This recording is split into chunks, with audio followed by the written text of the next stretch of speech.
Direktur Utama PT Pertamina Patraniaga Rifan Siahaan turut menjadi satu dari 7 tersangka kasus dugaan korupsi tata kelola minyak mentah dan produk kilang pada PT Pertamina Subholding dan kontraktor kontrak kerjasama tahun 2018 sampai 2023. Mobil mewah ini bukan sedang dipamerkan di sebuah showroom, melainkan barang bukti yang disita oleh Kejaksaan Agung. 7 unit mobil mewah ini dimiliki oleh pengusaha Harvey Muiz yang kini sudah berstatus tersangka kasus korupsi tata niaga PT Timah periode 2015 hingga 2022. Diduga praktik ilegal ini berlangsung berkat lobi-lobi sejumlah pengusaha timah di Bangka Belitung hingga berdampak kerugian negara sebesar 300 triliun rupiah. Hingga 27 April lalu, Kejaksaan telah menyeret 21 orang tersangka di pusaran kasus ini. Sunlight shining down into my heart, like a flower blooming softly when you smile.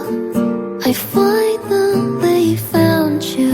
I assure you that my love can be undone now. So until the days run out of time, my love is you. I will come to you.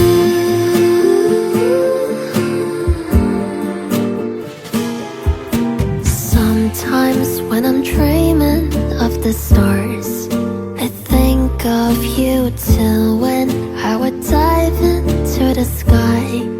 With you, oh yes, with you, I assure you that my love can be undone now. Love you, oh I love you. Indonesia, negeri yang kaya raya, lautnya luas, hutannya hijau, dan tanahnya yang subur. Tapi, di balik semua kekayaan alam yang melimpah, ada satu penyakit kronis yang terus menggerogoti, yaitu korupsi. Korupsi, sebuah kata yang sering kita dengar, namun memiliki dampak yang dalam bagi bangsa ini. Sebenarnya, apa itu korupsi? Mengapa hal ini menjadi masalah besar di negeri kita? Simak video ini.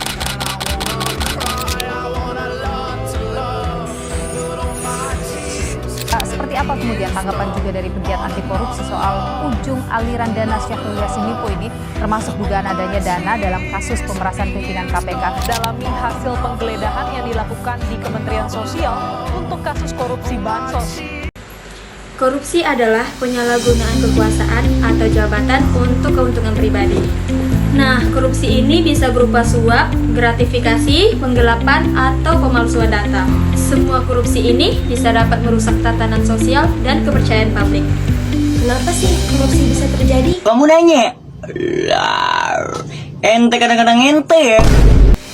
Yaitu karena pengawasan yang lemah, karena budaya yang penting aman, karena sistem yang memberikan celah, dan terkadang karena kita yang diam saja. Korupsi 300 triliun cuma dihukum 6,5 tahun. Bukti lemahnya niat pemberantasan korupsi. Guys, vonis hukum yang dijatuhkan buat suami Sandra Dewi yaitu Harvey Muiz tuai banyak banget kritikan nih. Soalnya ya, kerugian negara tuh gede banget loh, sampai 300 triliun. Masa cuma dihukum 6,5 tahun? Banyak yang kritik kalau ini bukti pemberantasan korupsi tuh lemah dan gak bakal bikin koruptor takut. Hal ini dijelasin sama Charles Simabura dari Pusat Studi Konstitusi Fakultas Hukum Universitas Andalas. Bagi dia, ini bukti pemberantasan korupsi lemah dan memperpanjang sejarah penanganan yang buruk guys. Charles nambahin, kalau jaksa tuh wajib ajukan banding biar Harvey Muiz dihukum lebih berat. Padahal tuntutan jaksa aja 12 tahun. Masa cuma dihukum setengahnya? Kerugian negara sampai 300 triliun loh. Kalian setuju apa enggak guys kalau terdakwa korupsi itu wajib dihukum berat biar kapok? Tahu nggak, dampak korupsi itu sangat besar loh. Korupsi itu merusak perekonomian negara, meningkatkan kemiskinan, menurunkan kualitas pelayanan publik seperti pendidikan dan kesehatan. Bukan hanya itu, korupsi juga menciptakan ketidakadilan sosial yang merugikan masyarakat kecil. Di Indonesia, banyak kasus korupsi yang melibatkan pejabat-pejabat negara. Di antaranya adalah suap dalam proyek pemerintahan. KPK menyimpulkan adanya dugaan tindak pidana korupsi pemberian dan penerimaan hadiah atau janji terkait dengan proyek pembangunan dan pemeliharaan jalur kereta api di lingkungan Direktorat Jenderal Perkeretaapian Kementerian Perhubungan dengan menetapkan 10 orang tersangka, yaitu penggelapan anggaran. Majelis Hakim Pengadilan Negeri Palangkaraya menjatuhkan vonis 2 tahun penjara kepada Maria Magdalena, terdakwa kasus penggelapan dana pembayaran dari wali murid Golden Christian School Palangkaraya. Mengadili, menyatakan terdakwa Maria Magdalena terbukti secara sah bersalah melakukan tindak pidana penggelapan karena pekerjaannya yang berkelanjutan. Katanya, menjatuhkan pidana penjara kepada terdakwa selama 2 tahun, sambungnya. Maria Magdalena ditetapkan menjadi terdakwa dalam kasus ini setelah diketahui tidak menyetorkan dana pembayaran yang disetorkan wali murid sekolah ke rekening Yayasan Duhub Haduhub. Terdakwa tidak melaporkan kepada pihak sekolah. Uang tersebut justru digunakan terdakwa untuk keperluan pribadi. Dan politik yang mempengaruhi perekonomian. Kerugian negara atas kasus dugaan korupsi pengadaan bantuan sosial presiden atau Banpres bertambah. KPK mencatat uang rakyat yang lenyap sebesar 250 miliar rupiah. Pernyataan tersebut diungkap oleh juru bicara KPK Tessa Bahardika Sugiarto. Menurut Tessa, hitungan itu belum final karena pemberkasan masih dilakukan. Total 250 miliar itu terhitung dari 3 terbit penyaluran Banpres yang sudah dilakukan.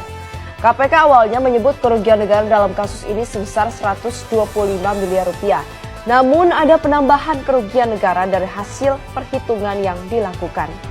KPK mengungkap Banpres yang tengah diusut berisi sejumlah bahan pokok seperti beras, minyak goreng, sembako, dan beberapa bahan pangan lain. Bansos itu pernah dibagikan Presiden Joko Widodo kepada masyarakat. Hingga kini KPK masih menelusuri nilai pengadaan Banpres tersebut. Tessa mengatakan tindakan tersangka mengurangi kualitas bansos ke masyarakat mencederai semangat Joko Widodo memberikan bantuan saat pandemi COVID-19. Dalam kasus ini KPK menetapkan Direktur Utama Mitra Energi Persada Ivo Wongkaren sebagai tersangka. Kasus seperti ini tidak hanya merugikan negara, tetapi juga mengurangi kepercayaan masyarakat terhadap pemerintah. Nah, untuk korupsi sendiri sudah banyak cara yang dicoba. Salah satunya membentuk lembaga KPK yang berfungsi untuk menyelidiki kasus-kasus korupsi dan memberantas kasus-kasus korupsi di Indonesia. KPK dibentuk oleh Presiden Megawati Soekarno Putri melalui Undang-Undang Nomor 30 Tahun 2002 tentang Komisi Pemberantasan Tindakan Pidana Korupsi. Pembentukan KPK didorong oleh kebutuhan untuk pemberantasan korupsi yang lebih efektif di Indonesia. Lembaga-lembaga penegak hukum yang ada dianggap tidak mampu menangani korupsi secara tuntas. KPK memiliki kewenangan yang lebih luas dibanding dengan lembaga penegak hukum lainnya dalam menangani kasus korupsi. KPK dapat melakukan penyadapan, penyintaian, dan penangkapan tanpa harus melalui izin dari Kejaksaan Agung. KPK juga memiliki struktur organisasi yang unik dengan Dewan Pengawas yang bertugas mengawasi kinerja KPK. Pembentukan KPK merupakan tonggak sejarah penting dalam upaya pemberantasan korupsi di Indonesia. KPK telah berhasil mengungkap dan menangani banyak kasus korupsi besar, termasuk kasus yang melibatkan pejabat tinggi negara. Korupsi adalah penyakit yang merusak sendi-sendi kehidupan bangsa dan bernegara. Karena itu, KPK lahir sebagai salah satu lembaga yang berwenang untuk menangani tindak pidana korupsi. Berdasarkan Undang-Undang Nomor 19 Tahun 2019, kasus korupsi yang dapat ditangani KPK adalah kasus-kasus yang melibatkan aparat penegak hukum, penyelenggara negara, dan orang lain yang ada kaitannya dengan perkara korupsi tersebut dan atau menyangkut kerugian negara paling sedikit 1 miliar rupiah. Pemberantasan korupsi tidak hanya dilakukan oleh KPK, kepolisian dan kejaksaan juga berwenang menangani perkara tindak pidana korupsi. Karena itu, apabila ada kasus korupsi yang tidak termasuk dalam kriteria yang disebutkan sebelumnya, maka penyelidikan, penyidikan, maupun penuntutan akan diserahkan kepada kepolisian dan atau kejaksaan. KPK, Kejaksaan Agung, dan Polri juga memiliki nota kesepahaman yang memastikan kerjasama penegakan hukum ini akan terus berjalan. Namun, pemberantasan korupsi bukan hanya tugas pemerintah loh. Masyarakat mempunyai peranan juga yang sangat penting, yaitu dengan cara mengikut serta dalam kampanye anti korupsi, melaporkan kasus korupsi, dan menjaga integritas diri. Lalu, kita semua dapat berkontribusi untuk membangun Indonesia yang bersih dan adil. Dalam Undang-Undang Republik Indonesia Nomor 31 Tahun 1999 dan Nomor 20 Tahun 2001 ada beberapa bentuk-bentuk tindak pidana korupsi. Yang pertama, penyalahgunaan wewenang. Yang kedua, suap menyuap. Yang ketiga, penggelapan dalam jabatan. Yang keempat, pemerasan oleh pejabat. Yang kelima, perbuatan curang yang merugikan keuangan negara. Dan yang keenam, gratifikasi yang tidak dilaporkan. Apa sih yang bisa kita lakukan dalam mengurangi tindak pidana korupsi? Dimulai dari perubahan diri kita sendiri. Berani bilang tidak jika kita disuap, tidak melakukan curang sekecil apapun. Lalu, dukung setiap lembaga yang memberantas korupsi. Dan jangan takut untuk melapor jika melihat penyimpangan. Karena negeri ini terlalu berharga untuk dikuasai oleh para perampok yang berseragam rapi.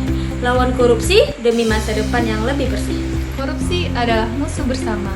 Mari kita berjuang bersama untuk menciptakan masa depan yang lebih baik, bersih dari korupsi, dan penuh keadilan. Karena Indonesia tanpa korupsi adalah Indonesia yang lebih maju. Indonesia, generasi baru yang jujur, yang tidak sekedar pintar, tapi juga berintegritas. Karena bangsa ini tidak boleh dibeli dengan uang haram. Jangan tunggu nanti, jangan tunggu orang lain, lawan korupsi sekarang. Inilah kasus korupsi di zaman Rasulullah. Dalam berbagai literatur klasik, tercatat bahwa isu korupsi sudah muncul sejak awal periode Madinah. Salah satu kasus terjadi pada Perang Badar tahun 2 Hijriah, di mana dilaporkan hilangnya salah satu barang rampasan perang dari kaum musyrik. Dalam salah satu riwayat disebutkan bahwa yang hilang adalah sehelai beludru merah, sementara riwayat lain menyebutkan bahwa yang hilang adalah sebuah pedang. Sebagaimana disebutkan dalam kitab Sunan At-Tirmidzi, dari Khusaif Miqsam telah menyampaikan kepada kami seraya berkata, Ibnu Abbas mengatakan, ayat ini وَمَا كَانَ لِنَبِيٍّ أَنْ يَغُلَّ turun mengenai kasus beludru merah yang hilang pada waktu Perang Badar. Beberapa orang mengatakan, barangkali Rasulullah mengambilnya, maka Allah Tabaraka wa Ta'ala menurunkan وَمَا كَانَ لِنَبِيٍّ أَنْ يَغُلَّ hingga akhir ayat. Peristiwa tersebut dinyatakan sebagai sebab turunnya surah Ali Imran ayat 161 yang menegaskan bahwa tidak patut bagi seorang nabi untuk berkhianat dalam hal harta rampasan perang. Dua kasus lainnya terjadi saat penaklukan Khaybar. Kasus pertama melibatkan seorang sahabat yang meninggal dunia. Rasulullah menolak untuk mensolatkannya karena orang tersebut terbukti telah melakukan penggelapan harta rampasan perang. Dalam Sunan Abu Dawud disebutkan, Musaddad telah menyampaikan kepada kami bahwa Yahya bin Sa'id dan Bishr bin Al-Mufaddal telah menyampaikan kepada mereka dari Yahya bin Sa'id, dari Muhammad bin Yahya bin Habban, dari Abi Amrah, dari Zaid bin Khalid Al-Juhani, bahwa seorang sahabat Nabi meninggal pada waktu penaklukan Khaybar. Maka para sahabat melaporkan hal itu kepada Rasulullah. Lalu beliau bersabda, solatkanlah kawanmu itu. Maka berubahlah wajah orang-orang karena sabda tersebut. Kemudian Rasulullah bersabda, rekanmu itu telah melakukan korupsi dalam perang. Maka kami pun memeriksa barang-barangnya. Lalu kami temukan manik-manik orang Yahudi yang harganya tidak mencapai 2 dirham. Kasus kedua adalah korupsi yang dilakukan oleh seorang budak bernama Midam yang mengikuti perjalanan Rasulullah ke Wadi Al-Qura setelah penaklukan Khaybar. Midam tewas karena tertembak anak panah misterius ketika hendak menurunkan barang-barang Rasulullah dari untanya. Para sahabat yang melihat kejadian itu berkata bahwa ia pasti akan masuk surga. Namun Rasulullah menjelaskan bahwa Midam pernah mengambil mantel dari rampasan perang sebelum dibagi, dan mantel itulah yang akan membakarnya di neraka. Dalam Sahih Al-Bukhari disebutkan, Ismail telah menyampaikan kepada kami, ia berkata, Malik telah menyampaikan kepadaku dari Saur bin Zaid Ad-Dili, dari Abi Al-Gais, bekas budak bin Muti, dari Abu Hurairah ia berkata, kami keluar bersama Rasulullah pada waktu penaklukan Khaybar. Kami tidak memperoleh rampasan perang berupa emas dan perak. Yang kami peroleh adalah benda tak bergerak, pakaian dan barang-barang, dan seorang lelaki dari Bani Ad-Dubaib bernama Rifa'ah bin Zaid menghadiahi Rasulullah seorang budak bernama Midam. Rasulullah berangkat menuju Wadi Al-Qura, sehingga ketika ia sampai di Wadi Al-Qura itu pada saat Midam menurunkan barang-barang bawaan Rasulullah, tiba-tiba sebuah panah misterius mengenai Midam, sehingga menyebabkan ia meninggal. Maka orang-orang mengatakan, semoga ia masuk surga. Maka Rasulullah bersabda, tidak, demi Tuhan yang diriku berada di tangannya, sesungguhnya mantel yang diambilnya pada waktu penaklukan Khaybar dari rampasan perang yang belum dibagi akan menyulut api neraka yang akan membakarnya. Ketika orang-orang mendengar pernyataan Rasulullah itu, seorang lelaki datang kepada Nabi membawa seutas tali sepatu atau 2 utas tali sepatu. Nabi lalu mengatakan, seutas tali sepatu sekalipun akan menjadi api neraka, atau 2 utas tali sepatu akan menjadi api neraka. Hadis-hadis tersebut menunjukkan bahwa korupsi meskipun jumlahnya kecil seperti hanya sehelai kain atau seutas tali sepatu, tetap dianggap sebagai dosa besar dalam Islam. Para ulama hadis menegaskan bahwa pesan utama dari hadis-hadis ini adalah beratnya ancaman bagi siapapun yang berkhianat terhadap harta milik umum. Demikianlah beberapa peristiwa korupsi yang terjadi di zaman Rasulullah Sallallahu Alaihi Wasallam. Semoga kita dapat mengambil pelajaran darinya. Wallahu alam. Yang pertama, hukuman korupsi dari Korea Utara. Korut menerapkan eksekusi mati bagi para pelaku korupsi. Hukuman ini dikabarkan semakin tersembunyi sejak negara itu berada di bawah pimpinan Kim Jong-un. Yang kedua, dari Tiongkok dikenal sebagai salah satu negara yang paling keras dalam menindak pelaku korupsi. Mereka yang terbukti merugikan negara lebih dari 100.000 yuan atau setara 215 juta rupiah dapat dihukum mati. Yang ketiga, dari negara Vietnam, hukuman mati juga diterapkan di Vietnam untuk pejabat negara atau perusahaan milik negara yang terbukti korupsi. Yang keempat, dari negara Jepang. Jepang tidak memiliki undang-undang khusus mengenai korupsi. Pelaku korupsi dapat dihukum dengan hukuman penjara maksimal 7 tahun. Meskipun demikian, budaya malu di Jepang sangat kuat sehingga korupsi dianggap sebagai aib besar bagi seorang pejabat negara. Yang terakhir, dari negara Indonesia, hukuman untuk korupsi diatur oleh UUD nomor 20 tahun 2001 dengan pidana penjara dan denda tergantung pada besarnya kerugian keuangan negara atau nilai suap. Pidana mati atau penjara seumur hidup dapat diterapkan untuk kasus yang dianggap sangat serius. Dalam kasus pidana mati, terpidana yang telah dijatuhi hukuman mati masih bisa mengajukan banding. Menurut kalian negara mana yang punya hukuman korupsi paling sadis? Komen di bawah ya guys. I'll blow up into smithereens and spew my tiny symphony all up and down a city street while trying to put my mind at ease, like finishing this melody. This feels like a necessity, so this could be the death of me, or maybe just a better me. Now coming with the Tiffany's and take a shot at Hennessy. I know I'm not there mentally, but you could be the remedy. So let me maybe I like this roller coaster, maybe it keeps me high. Maybe the speed it brings me closer. I could sparkle up your eye. Hurt me and tell me you're mine. I don't know why, but I like it. Scary, my God, you're divine.